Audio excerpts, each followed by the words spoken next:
Kanal K.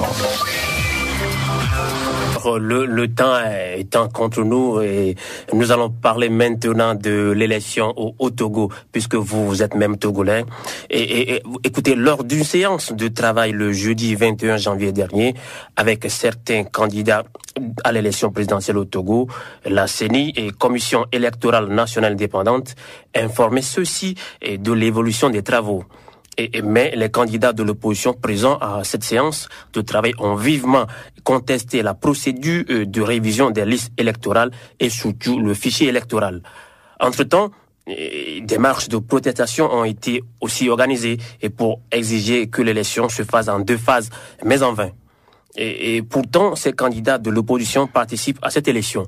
Et quelle lecture faites-vous de cette situation, Écoutez, l'opposition togolaise est caractérisée par son incohérence et son inconséquence parce que c'est une opposition qui parfois est confrontée à un certain nombre de difficultés, mais qui, une fois la difficulté constatée, et va quand même, c'est d'aller quand même dans la direction voulue par le système en place. C'est ça qui nous a toujours étonnés.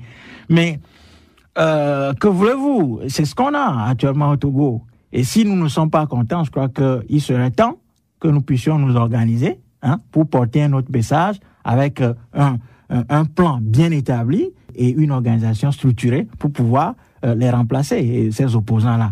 Mais ce qu'il faut dire sur ces élections, c'est qu'en réalité, il n'y a pas élection au Togo. Il n'y a pas élection. Et ceux qui, de manière émotive, s'activent pour aller à ces élections-là, à mon avis, sont en train de commettre une faute grave. Parce que aujourd'hui, tous les dés sont pipés. Parce qu'en amont, déjà, il y a eu des choses qui ont été faites. Et la France même, c'est qu'il faut corriger. Voilà. Mais aujourd'hui, il est trop tard, on ne peut plus rien corriger. Parce que tant que nous avons choisi de marcher dans l'agenda et sur la feuille de route du système en place, eh bien, on ira toujours d'échec en échec. Donc, c'est pour ça que nous disons toujours que nous devons disposer nous-mêmes de notre propre agenda avec notre propre organisation, tout ceci indépendamment de ce que veut le système. Mais bon, on n'arrive pas à faire cet exercice-là.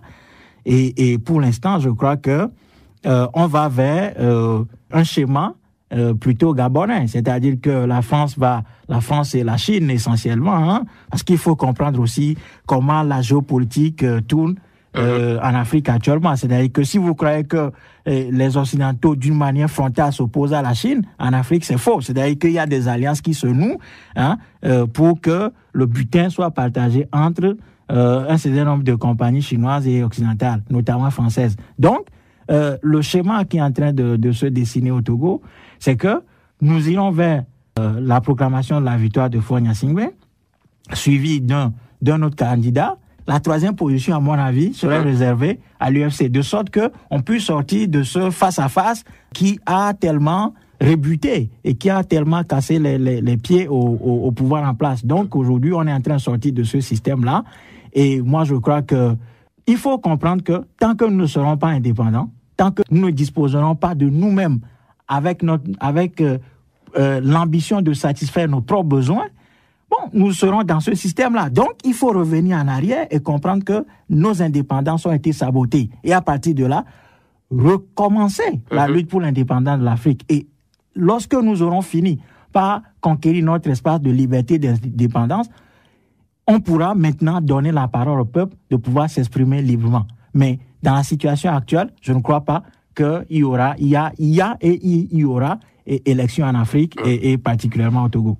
Nous restons toujours sur cette information de l'élection présidentielle au Togo et où la candidature soudaine de Jean-Pierre Fabre, que vous connaissez certainement, fascine beaucoup de Togolais. Et d'aucuns disent que cela pourrait changer l'image de la politique de l'UFC, Union des forces de changement, et même penser à choisir une candidature unique. Est-ce que vous partagez aussi cet avis? Non. Parce que la question de la candidature unique est un faux problème. Il en est ainsi aussi pour le débat sur une élection à 1 ou à 2 tours. C'est-à-dire qu'il faut savoir comment le système RPT fonctionne. C'est clair et net. Ces gens-là ne sont pas dans une logique démocratique. Donc pour vous, on ne doit pas organiser cette élection. Non, mais je n'ai pas dit qu'il ne fallait pas organiser ces élections. On ne peut même pas le dire. Parce que le système a son propre agenda. Maintenant, c'est à nous qui combattons le système, de nous démarquer de cet agenda-là et inventer notre propre feuille de route avec nos objectifs, avec des instruments d'évaluation qui pourront nous permettre d'évaluer constamment nos pas. C'est ainsi que nous pourrons rectifier les erreurs que nous aurons commises, etc., avec nos propres instruments. Mais pour l'instant, on accompagne le système. C'est ça. On accompagne le système et à la limite, notre participation légitime, en quelque sorte, le pouvoir. Encore qu'il faut redéfinir la légitimité dans ce cas-là. Ce qui se passe en réalité, c'est que tout ce qu'on observe aujourd'hui, genre la multiplicité des candidatures, etc., ou une candidature, tout ça, c'est des faux débats. Le vrai débat, c'est de savoir si le pouvoir togolais est disposé à suivre la voie démocratique pacifiquement exprimée par le peuple. La réponse est non. Et donc, si c'est non... Il faut régler le problème à l'amont. Mais bien sûr. Vous savez, on ne peut pas combattre une dictature ou on ne peut pas vaincre une tyrannie par une élection. Ça n'a jamais existé. D'ailleurs, les concepteurs de la France-Afrique et de la mafia-Afrique ont toujours dit que on n'organise pas les élections pour les perdre. D'autres ont même dit que le peuple africain n'est pas encore mûr pour la démocratie. Donc, à partir de là, c'est à nous de prendre la situation en main et de bâtir des États. Et à partir du moment où nous aurons des États capables de veiller aux intérêts collectifs, c'est en ce moment-là qu'on pourra parler d'élections. Mais pour l'instant, on a un État qui est exclusivement tourné vers l'extérieur, qui à la fois est un outil, l'État africain actuellement est un outil de prédation, à la fois au service des dictateurs africains et de leurs complices étrangers. Donc à partir de ce moment, il revient aux peuples africains et togolais de prendre la mesure de la situation et de renverser ce système, parce que sans un bouleversement total de l'ordre établi actuel, on n'aura rien. On ira d'élection en élection et après, on assistera à la proclamation des résultats qui ne s'inscriraient nullement dans le champ de ce que le peuple a décidé. Ce qui se passe actuellement au Togo, encore une fois, c'est dramatique, mais je pense que cela participe au schéma qui devait amener finalement un peuple à se libérer, parce que c'est un combat de libération. Donc vous affirmez alors un éventuel hold-up au Togo encore? Mais bien sûr, c'est-à-dire que tous les éléments sont là. Bon, ceux qui ne veulent pas le voir, c'est tant pis pour eux. Parce que la réalité aussi, c'est quoi? C'est que les malades, ils n'aiment pas qu'on leur rapporte de mauvaises nouvelles. Mais un malade qui veut se guérir, à mon avis, il doit prendre conscience de sa situation et se donner à la fois les moyens matériels et psychologiques pour pouvoir se guérir. Or, dans le cas togolais, les gens sont dans l'euphorie, sans savoir ce qui se trame, ce qui se fait en amont, à l'ombre et devant nous. La presse, aujourd'hui au Togo. Mais les radios qui, dans les années passées, nous ont servi de relais, qui ont fait un travail formidable, citoyen, avec nous. Aujourd'hui, ces radios sont en train d'être achetées par le pouvoir, pour qu'elles se taisent jusqu'à la proclamation de la victoire. Ça, c'est de la manipulation. Nous allons y revenir là-dessus. Bon, de l'autre côté, Monsieur Atisso Fulbert affirmait lors de notre émission de samedi dernier que le MCA, Mouvement Citoyen pour l'Alternance, n'a que pour force et moteur de travail le peuple qui est toujours mobilisé derrière eux. Mais le constat est vraiment amer, et que la population togolaise qui vit sous le seuil de la pauvreté est souvent manipulée à des fins politiques. Alors, à la JUDA, Jeunesse Unie pour la démocratie en Afrique, quelles précautions avez-vous prises ou allez-vous prendre pour lutter contre cette manipulation? Puisque vous venez de le dire, il y a déjà les radios, la presse que l'État est en train d'acheter. Et donc, c'est de la manipulation. Absolument. C'est-à-dire que le seul outil pour pouvoir donner les moyens mentaux à ce peuple, c'est de le former. Et nous, on essaie de former ce peuple depuis 2003. Sur le terrain, nous avions organisé toute une série de conférences pour pouvoir sensibiliser la jeunesse, essayer de lui montrer les différents mécanismes, c'est rentrer dans les mécanismes, pénétrer le cerveau des mécanismes et lui démontrer comment le système est organisé contre nous, comment au travers des médias locaux et des médias étrangers, notamment RFI, BBC, AFP, tous ces trucs-là, comment est-ce qu'on arrive à contrôler mentalement le peuple noir. Et bon, malheureusement, les contraintes quotidiennes aussi font que les gens ne sont pas suffisamment mobilisés. Mais je crois que le seul outil que nous avons à notre disposition, c'est l'outil de la formation. C'est continuer au travers des radios comme les vôtres, et au travers de l'Internet, au travers de quelques journaux en place qui accepteraient diffuser nos idées, bon, d'essayer de toujours parler à cette population-là et véritablement travailler, parce que ce qui compte aujourd'hui, c'est de faire en sorte que nous puissions gagner des espaces d'expression.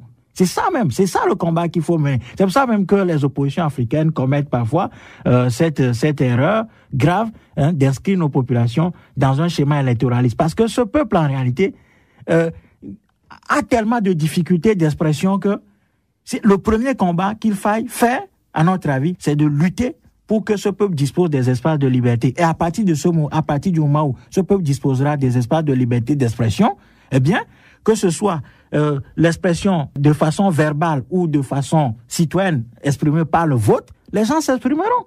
Mais si ce combat-là n'est pas gagné, c'est vain qu'on veuille inscrire notre peuple dans une dynamique dans laquelle elle ne se retrouve même pas. Parce que il faut sans cesse le rappeler, les États africains sont des constructions de l'extérieur. Les peuples africains n'ont pas décidé de l'existence du Togo, ni du Bénin, ni de l'Afrique du Sud. C'est les autres qui ont décidé de morceler l'Afrique à Berlin, à notre place. Et depuis lors, le peuple africain lutte pour une fusion, pour une intégration de l'Afrique, pour que le panafricanisme soit réel. Mais c'est à la fois les soi-disant élites locales qui dirigent l'Afrique et leurs complices étrangers qui ne veulent pas que les Africains aillent vers la construction de ce panafricanisme-là. Donc, je crois qu'il faut toujours continuer ce combat de formation, parce que c'est à partir de la formation et de l'information réelle qu'on donne à la population que ce peuple-là serait en mesure de se prendre en main et de détruire le système de carcan qui est construit autour de lui, quoi.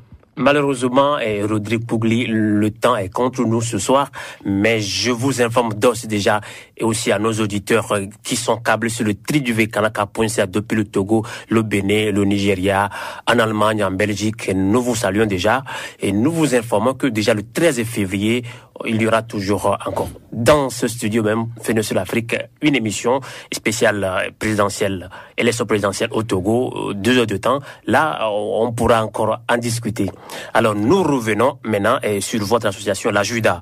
Et pour finir avec vous, et si nos informations sont exactes, la Juda organise une conférence débat déjà, je ne sais pas la date, je ne connais pas la date. C'est le samedi 13 février prochain. Le samedi 13 février prochain. À 16h. À 16h. À Lausanne. À Lausanne. Oui. Alors, c'est la 50e année de l'indépendance de l'Afrique. Oui. Alors, j'espère que vous pouvez nous mettre la puce à l'oreille. Oui, non, mais c'est un foutage de gueule, quoi. C'est-à-dire que la France et ses oies vont décider une fois encore de faire un joli pied de nez aux peuples africains en disant que oui, voilà, ça fait 50 ans qu'on est indépendant, donc on va célébrer ça. Et puis, bon, l'idée, en fin de compte, c'est de vendre la coopération française comme un outil utile et tellement, je dirais, rentable aux peuples africains qu'il faille durablement nous inscrire dans cette logique de coopération avec les puissances occidentales. Or, justement, ce dont l'Afrique a besoin aujourd'hui, c'est de faire un sevrage avec ce système de coopération qui, depuis 50 ans, nous a tendu encore plus que nous l'étions avant. Donc, notre objectif, l'objectif que nous visons pour cette conférence, c'est de réunir les Africains et tous ceux qui peut-être seraient intéressés par l'Afrique, c'est de les inviter à débattre de ces indépendances-là. Le 13 février. Le 13 février à Lausanne, à l'association Pôle Sud, et démontrer par un discours précis et clair combien l'Afrique n'est pas indépendante, et comment on a utilisé tout ce créneau d'aide et de coopération pour plumer encore plus les pays africains qui étaient déjà en difficulté à partir de l'esclavage. Donc, notre objectif serait très clair, c'est de donner une information tout à fait mobilisatrice et de conscientisation à notre population qui, souvent, ne maîtrise pas son histoire parce que cette histoire lui a été cachée. La vraie version lui a été cachée durant longtemps. Et donc, voilà, cette conférence s'inscrit justement dans cette logique-là. Merci Rodrigue Pogli et j'espère que les Africains qui aiment bien l'Afrique participeront à cette conférence débat sur le thème la 50e année de l'indépendance en Afrique.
Agua se bon, mi la vie.